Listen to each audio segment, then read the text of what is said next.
Le défi qu'aujourd'hui l'industrie du cloud en Europe doit relever, c'est d'être capable de s'entendre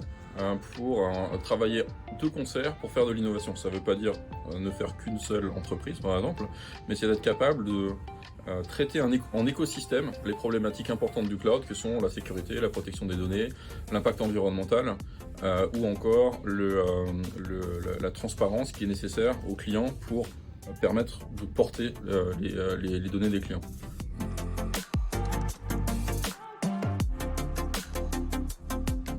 L'impact de la réglementation sur la protection des données en Europe est majeur, dans la mesure où le règlement général sur la protection des données, qui est entré en vigueur en 2018, a complètement restructuré le domaine de la protection des données en Europe et a eu un impact mondial, puisque beaucoup d'autres pays dans le monde se sont adaptés à la réglementation européenne pour être conformes à cette même réglementation, puisqu'elles ont des opérations mondiales. L'avenir de ce sujet-là est important, puisque l'usage du cloud se développe de plus en plus. Il ne s'amoindrit pas, il augmente.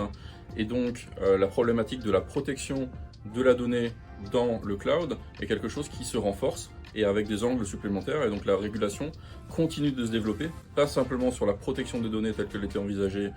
initialement, mais aussi sur les questions de sécurité ou sur les questions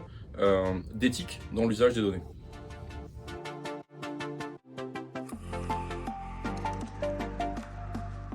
Les éléments qui permettent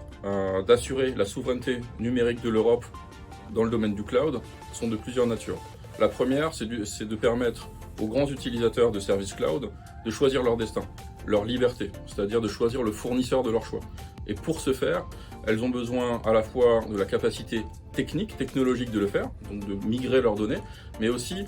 que la législation impose un certain nombre d'éléments là-dessus, puisqu'il y a des blocages de nature contractuelle qui aujourd'hui sont utilisés par certaines grandes plateformes intégratives, de grands éditeurs de logiciels du marché qui sont sur ce marché-là depuis 30 ans ou même plus, qui empêchent leurs clients en fait d'aller chez des concurrents. Donc il faut que la réglementation le permette, que cette liberté soit mise en œuvre, et ensuite il faut qu'il y ait des acteurs qui aient une taille économique suffisante en Europe pour être le réceptacle de cette demande de cloud, puisque celle-ci explose, mais aujourd'hui la plupart des acteurs du cloud ne sont pas européens. Et donc pour avoir des acteurs économiques de taille suffisante sur ces sujets-là, il faut aussi que les entreprises, mais aussi les secteurs publics, montrent l'exemple et aillent développer l'usage qu'elles font des opérateurs de cloud européens.